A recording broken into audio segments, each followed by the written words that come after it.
Ilang malalaking award shows at promotional activities sa South Korean entertainment industry suspendido bilang pagluluksa sa nangyaring plane crash sa South Korea na ikinasawi ng 179. 100,000 peso cash prize na kalakip ng panalo ni Dennis Trillo bilang Best Actor sa 50th Metro Manila Film Festival idinonate ng aktor sa mga PDL o Persons Deprived of Liberty. Aabangan naman next year ang rom-com film nila ng misis na si Jeneline Mercado, ang Everything About My Wife. Will you be my wife?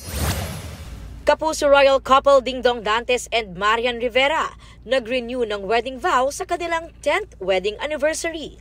Intimate ang ceremony na ginanap sa Immaculate Conception Cathedral sa Cubao kung saan sila ikinasal. Kumpleto ang buong Dantes squad.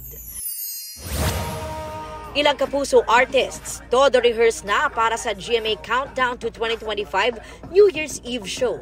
Ilang P-pop groups din ang inaasahang magpe-perform. Pinaiigting na rin ang seguridad sa venue ng show sa SM Mall of Asia. Aubrey Carampel nagbabalita para sa GMA Integrated News. Huwag magpahuli sa mga balitang dapat niyong malaman. Mag-subscribe na sa GMA Integrated News sa YouTube.